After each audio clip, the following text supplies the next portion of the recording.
اللهم صل وسلم وبارك على سيدنا محمد وعلى آل محمد أجمعين. يا صباح الفل عليكم. رمضان كريم. يا رب يجعله يوم هنا وفرح ورزق إن شاء الله بإذن الله. ما تنسوش بقى تدعوا قبل الفطار، ربنا يوسع رزقكم ويخلي لنا أولادنا يا رب ويبارك لنا فيهم وفي عمرهم. صحيت من النوم بقى، أنا كنت بصوا بحلم بالحاجة اللي هقوم أعملها. هي ما كانتش حاجات كتير ولا حاجه، بس كمني اول يوم رمضان وكده، فتحسي بقى ان انت داخله على مهمه عايز تبقي قديها، فاهمه. قمت بقى، كانت الدنيا مكركبه سيكه صغننه خالص، رتبنا بقى نحط كل حاجه مكانها. عايزه اقولكوا كنت عند امي والكرتونه دي من عندها، يعني فيها خيرات ربنا. عايزه اقولكوا فيها بط، فيها محشي، فيها قوطه، فيها بصل، فيها ايه تاني، فيها زبده. لا الزبده دي بتاعتنا. فيها فلفل، فيها كل حاجة، كل حاجة كانها النهاردة كانت يعني أمي بقى جايبها لي في الكرتونة دي. ربنا يخليك لنا يا أمي يا رب، ويبارك لي في عمرك وفي عمر أبويا، ويخليكوا ليا يا رب، وما يحرمنيش منكوا أبدا أبدا أبدا، ويجعلكوا يا رب دايما سند ليا وظهر ليا. ويخليكوا أمهاتكم وأهاليكوا يا رب. الزبدة دي بقى كنت أنا مشترياها، واللي في الحلة اللي هناك دي اللي أنا كنت عاملاها معاكم. هسيح الاتنين واحطهم على بعض بقى عشان نستعملهم طول الشهر ان شاء الله، رب لو لنا عمر يعني. بصوا بقى المطبخ بقى شكله جميل وهادي ورايق من ساعة ما جددته كده، الحمد لله. نغسل بقى شوية المواعين اللي في الحوض، وما كانوا مكان بس ما تسحرنا، كانت حاجة بسيطة عشان بقى نخش على المطبخ كده بروقان وعلى اكلنا بروقان وبهدوء، ما تبقاش الدنيا مكركبه. اصلا احنا لما اشتغلنا كركبنا الدنيا الحمد لله. لو وصلتي بقى لحد هنا متنسيش تحطي لي لايك وشير وكومنت حلو، بحب كومنتاكم جدا جدا جدا جدا. وما تنسوش تفعلوا زر الجرس وعشان يوصلكوا كل جديد.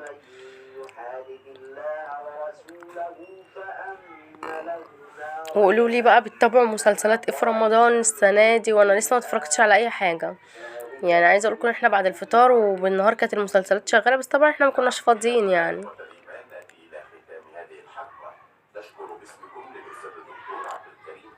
ما يلا يا ستي، ما كانوش طبقين بتغسليهم؟ ايه كل ده وقفلنا على الحوض؟ عايزه اقول لكم الفيديو ده كان طويل، يعني انا بتهيألي انا دخلت المطبخ قعدت فيه حوالي يعني بتاع 3 ساعات، يعني مش عارفه ليه. بس طبعا احنا هنعمل حلو وهنعمل حادق وهنعمل يعني اول يوم رمضان بقى.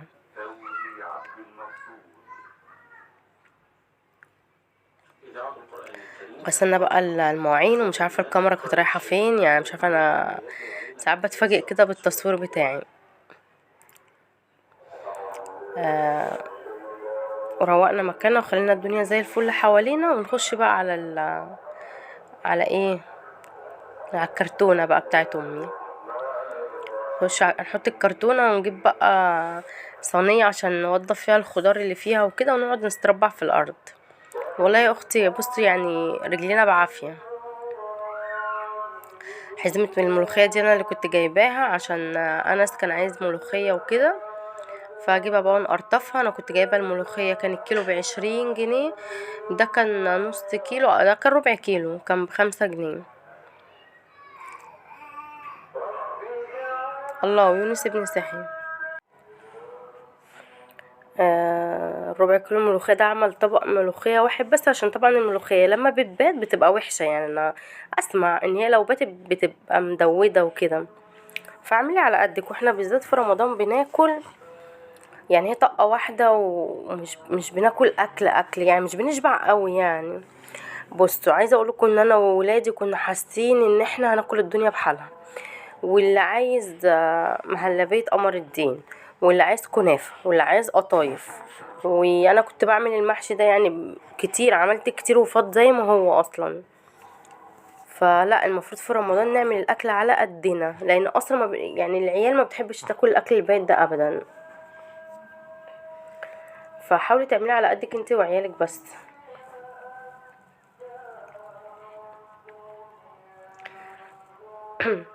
فين شايفاك عماله تتفرجي على الفيديو ومش بتحطي لي لايك ومش بتحطي لي كومنت حلو ومش بتشترك اصلا في القناه. ليه يا اختي؟ ليه زعلتك في حاجه؟ قصرت معاكي؟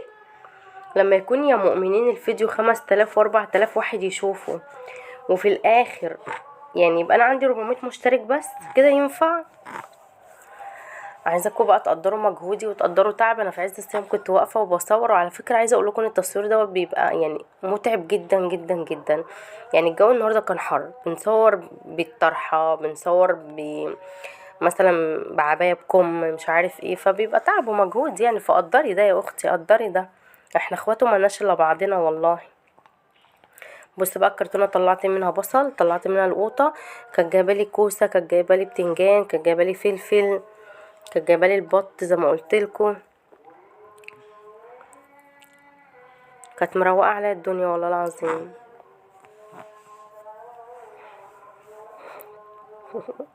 ويونس ابني صحي وانا قلت ده انا هنيمه واعمل مونتاج واقوم اغسل المواعين. عايزه اقول لكم المطبخ يعني يضرب يقلب بعد العمله اللي انا عملتها بتاعه المحشي دي. فيونس صحي بقى، مش عارفه المطبخ ده مين اللي هيعمله. لازم اوريهولكم، لازم اعمله معاكم واوريكم المنظر بقى عامل ازاي بعد المحشي. اللهم صل وسلم وبارك على سيدنا محمد وعلى ال محمد اجمعين. حبيبي يا رسول الله. كتروا بقى من الذكر اليومين دولت ومن الدعاء كتير كتير كتير. ادعوا ادعوا ادعوا ادعوا من قلبكم، ادعوا من قلبكم. يعني مش هتلاقوا فرصة اكتر من كده ولا احسن من كده، ان احنا ندعي ونحمد ربنا ونتمنى من ربنا. ويعني عايزه اقول لكم بقى انا الحمد لله الحمد لله كل سنه بختم المصحف. فالسنه دي بقى ان شاء الله يعني ابتديت من النهارده. عايزين بقى نشجع بعض ونقول لبعض في التعليقات، الناس اللي بتعمل زي كده وبتختم المصحف في رمضان تقول وصلت لحد فين وقرت كام جزء وكده، يعني نشجع بعضنا. غسلت اهو الكوسه. انا على فكره الكوسه دي كنت نقعاها من، يعني انا لازم انقعها عشان بتبقى فيها رمله وكده، وبعد ما بخلص برضو برجع اغسله تاني المحشي. غسلته بقى وكنت موضبه في الارض ونغسل الطماطم. والهاند بلندر عمل معايا حركه النهارده، كنت بصوا بقى يعني كنت هلوص. الخناقه دي ما كانتش مع يوسف ابني زي كل مره، بتاعي دي كانت مع ياسين او انس يعني. الطماطم اليومين دول جميله وحلوه قوي قوي قوي، بس في ناس عديمه الضمير بتبيعها ب8 جنيه وفي ناس بتبيعها ب5 جنيه. يعني مش عارفه ليه، يعني مش عارفه. نجيب بقى الحله بتاعتك، حطي شويه زيت، حطي شويه دهنه. انا بحب احط دهنه يا جماعه، خلينا بصراحه. بس لازم برضو شويه زيت عشان يفلفلوا الرز كده. الكبه دي تحفه، عايزه اقول لكم الكبه دي جميله قوي قوي ما شاء الله ما شاء الله عليها. يعني الحله استانلستين ويعني سريعه، والسكينه 3 سكاكين في بعض، فجميله يعني حبيتها قوي، مريحاني يعني. اسمها الجوكر. بصوا بقى انا هنا بس عشان خرطت البصل يعني نضفته. عينيا تعبانه، انا اصلا عندي حساسيه في عينيا فمبقدرش على البصل ده خالص. هننزله بقى في الحله و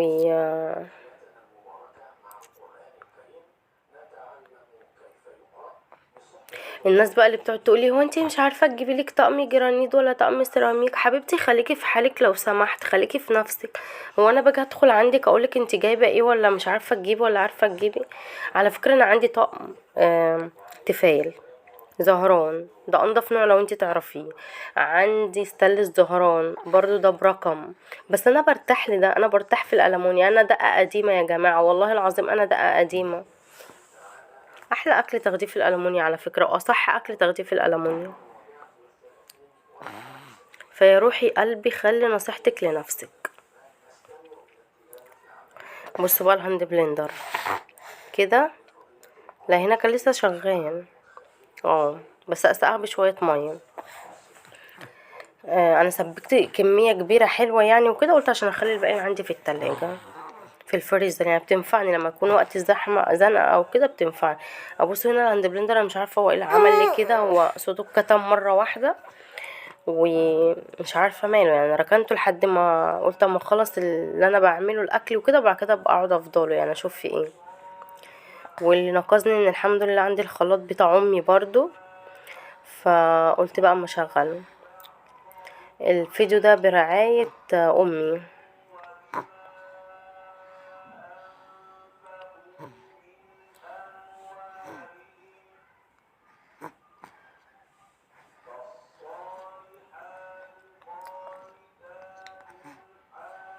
انا ما سرحتش على فكرة، انا معاكم يعني، بس ببص على يونس. ما تنسوش بقى تحطوا لي لايك لايك لايك كتير كتير كتير، واشتراك، واهم حاجة الاشتراك. بفرح جدا جدا. عايزة اقول لكم ان انا كل يوم بعدهم بالواحد، بعد بالواحد كده.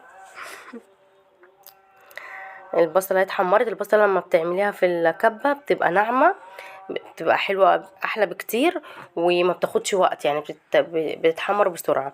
حطينا بقى معلقة هريسة شطة، ونزلنا عليهم بالطماطم. حطي كمون، حطي كزبرة، حطي ملح. انا البطرمان بتاع الكزبرة ما لقيتش فيه كزبرة، بس طحنت شوية وحطيت من ورا الكاميرا. ده شوية بهارات لحمة، وده بقى ايه شوية نعناع. عايزة اقولك بقى سر المحشي بتاعي في شوية النعناع دولت، ولا انتفاخ ولا مغص وشمي بقى الريحة، وخلي الجيران والعمارة كلها تشم الريحة بتاعتك. ده قمر الدين. كنت يعني عايزة انصح واحطه على البوتاجاز، بس ما جاش يعني، الحلل دي كبيرة فما جاش جنبيهم. بصوا بقى البطة اللي انا كنت جايباه من عند امي. دول بطايتين. دي نتاية بنشيل الضفر بتاعها، امي منضفاه ودبحاه وغسلاه ومخليه زي الفل، وكانت حاطاه في الفريزر. الدكر ده بسم الله ما شاء الله يعني في حوالي بتاع 5 كيلو. برضو هشيل الضفر اللي هو بيبقى فيه او البطايه دولت، وشطفتهم على فكره تحت البوتاجاز تاني، وبعد كده بقى حطيتهم في الحله الكبيره دي. الكاميرا مش مبينه الحله على فكره، الحله دي كبيره جدا جدا يعني، بتقلي لو ديك رومي صحيح هتشيله. ما شاء الله ما شاء الله، دكر البط ده فيه يجي 5 كيلو، البطايه فيها يجي 3 كيلو، فالحله كبيره يعني. حطينا بقى حبهان، حطي قرنفل، حطي اسمها ايه قرفة خشب.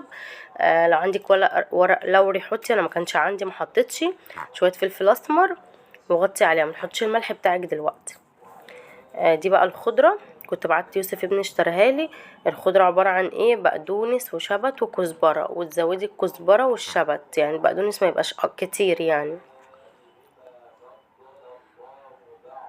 امسكيهم بقى خرطيهم تخريط صغير صغير قوي قوي قوي. كل ما الخضرة تبقى صغيرة كل ما تبقى احلى في المحشي، وكل ما البصل يبقى صغير كل ما يبقى احلى في المحشي برضو.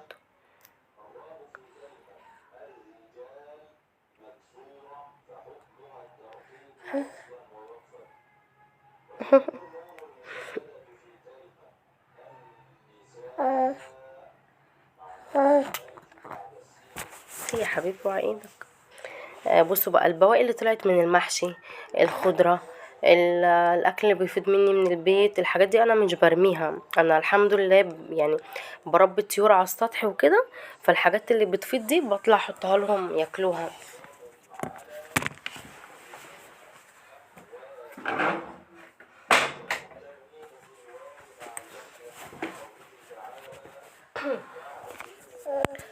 كنت بقول لكم بقى ايه يعني.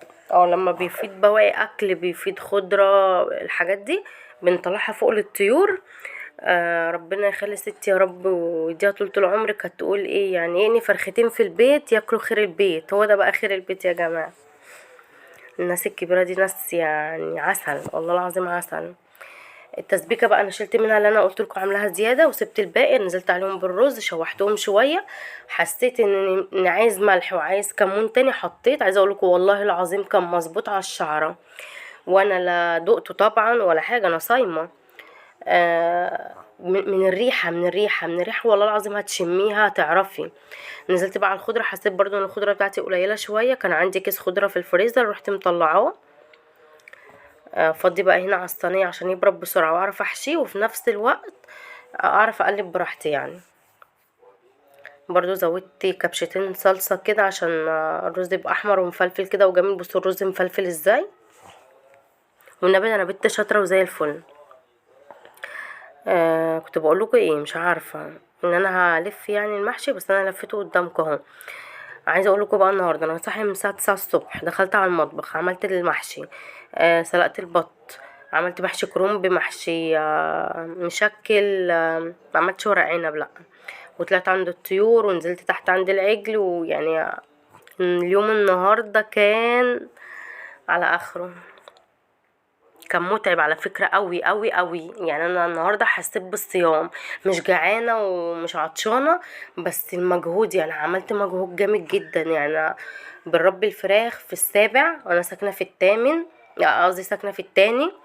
طلعت لحد فوق مرتين، نزلت تحت خالص، يعني بنربي الأضحية بتاعة العيد تحت خالص في الأرض، نزلت لها وحطيت الأكل ومش عارف ايه، طلعت تاني كملت الحاجة اللي ورايا، كل ده ويونس معايا يعني الحمد لله.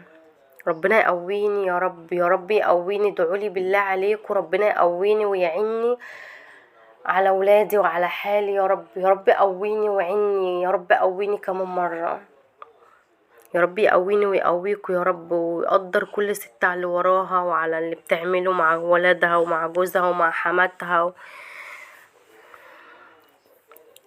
ده ايه؟ ده الشربات بقى. الشربات بقى انا حطيت معلقه كوبايتين سكر على كوبايتين ميه. هنا بقى الكيس الاولاني دوت كان فيه شويه صغننين كده، برضو زودت اديهم شويه ميه. انما الشربات المظبوط تحطي معلقه كوبايتين ميه على كوبايتين سكر. بصوا بقى، كل الحلل اللي انتوا شايفينها قدامكم دي محشي. التلات حلل ولا الاربع حلل دول محشي، عشان انا مش عامله الاكل ده ليا لوحدي على فكره، او ليا انا وولادي لوحدي. انا جوزي مسافر بس يعني انا وولادي بناكل مع بعض، والاكل ده كان لناس تاني معانا يعني. نعمل بقى عصرة ليمونة،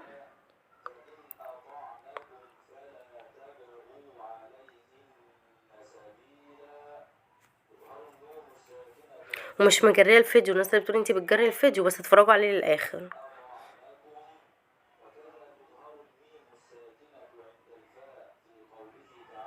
هنقيب بقى على الشربات يعني حوالي 7 دقايق 8 دقايق بالكتير اوي، تقفلي عليه. ده شربات ايه؟ ده شربات قطايف. شربات الكنافة بيبقى اتقل، شربات الجلاش لا، شربات الجلاش بيبقى خفيف زي بتاع القطايف. هنحط بقى شوية جوز الهند وشوية زبيب، شوية مكسرات ايا كان بقى اللي عندك فول، عندك عين جمل، عندك جوز الهند، عندك بندق لوز، اي حاجة عندك حطي منها.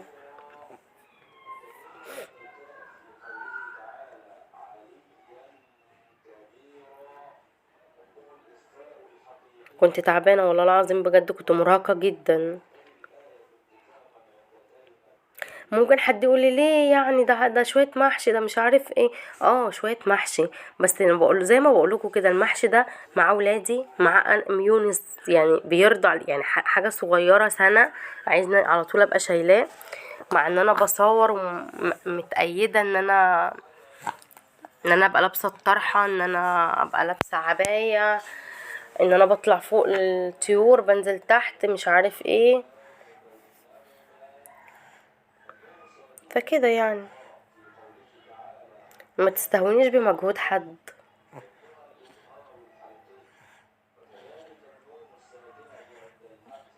عملت محشي ليه؟ الراعي الرسمي طبعا لأول يوم رمضان المحشي والبط، يعني ده مفيش كلام، يعني مفيش كلام. مصر كلها يا جماعة النهاردة أكيد كانت عاملة محشي وبط، أو محشي وفراخ، بس لازم في محشي لازم. احنا المصريين عادات وتقاليد عندنا أول يوم من رمضان لازم محشي وفراخ وبط.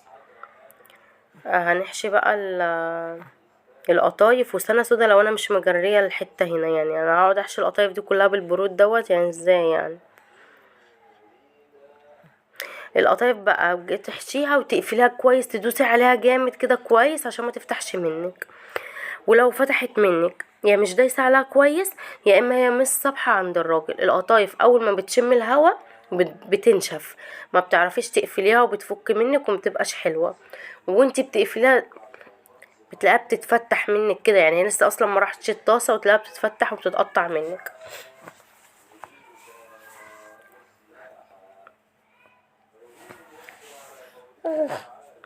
لا اقسم بالله، يعني انا مش مجريه الحته دي، مش مسرعه الحته دي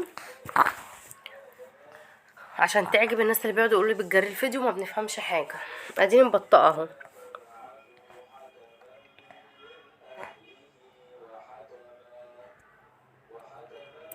صلوا بقى على الرسول عليه الصلاة والسلام. اذكروا الله، عطروا فمكم بذكر الله. اكتر يعني مدة نعرف ناخد فيها حسنات وربنا يغفر لنا فيها ويسامحنا فيها.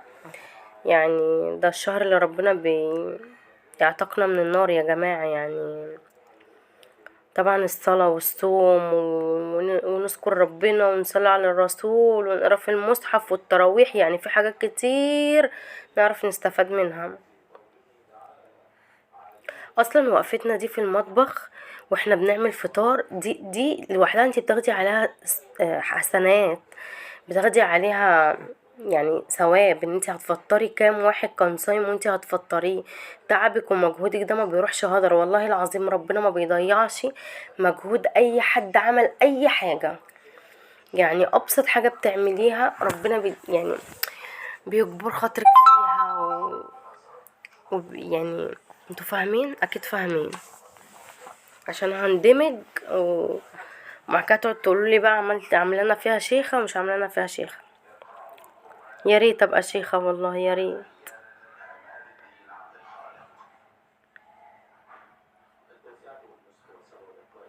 هين عليا الغي المونتاج واروح اجري الفيديو ده وارجع لكم تاني. بس هو نص كيلو يعني، مش هعمل 100 كيلو، نص كيلو قطايف هعمله في ثانية يعني. عايزه اقولكوا والله، والقطايف دي امي اللي بعتها لي برضو، ابويا اللي بعتها لي. يعني انا بعد ما جيت وروحت بالكرتونه والكلام ده، النهارده بقى اول يوم رمضان بعت لي القطايف دي. يتي يتي يتي يتي. يا وليه خلاصي، يا وليه ما كانش نص كيلو قطايف، عذبتينا عليهم. يبقى انتوا بقى جروا الحته دي، مسامحاكوا لو جريتوا الحته دي، انا مسامحاكوا.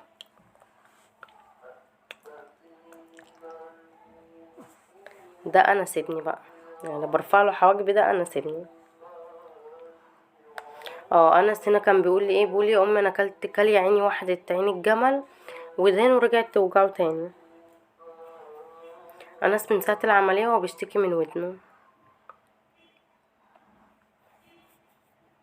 بس الحمد لله كده بقى بقينا احسن الحمد لله كتير. ربنا يشفيك يا انس يا رب يا حبيبي، ويخليك ليا يا رب انت واخواتك.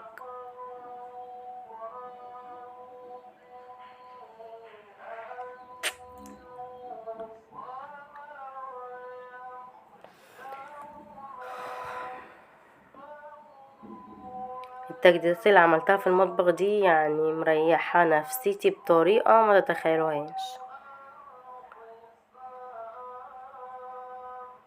عقبال يا رب يا رب ما اجدده واعمله زي ما نفسي فيه. انا راضية طبعا ومبسوطة الحمد لله الحمد لله الحمد لله.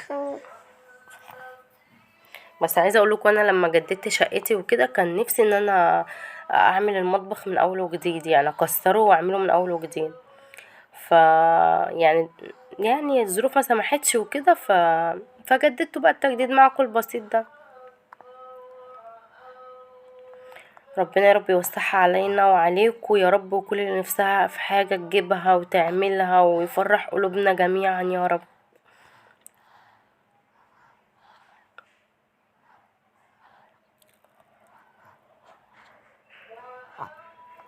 هانت فاضل يجي 4 قدام اهمت وخلاص على كده. يا خراشي انت طلعت واحدة تاني. ايه يا عم يونس يا عم، مش كنت تيجي تعمل معايا شوية القطايف دول يا عم؟ يا عم انت صحيت لي عايز نغسل شوية المواعين اللي جوه دول ونروق يا عم. يا عم عندنا شوية مواعين كتير يا عم. انا كنت بعمل الاكل وارمي ورايا، اعمل الاكل واحردف في الحوض. لما شفت الحوض بعد ما خلصت اتصدمت.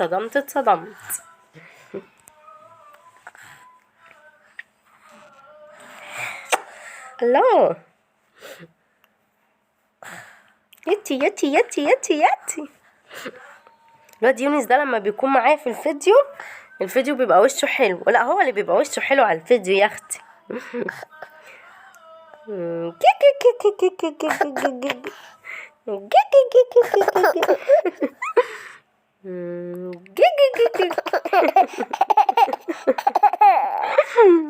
لب يخليه يا لب. خلصت اخيرا. زغرتولي.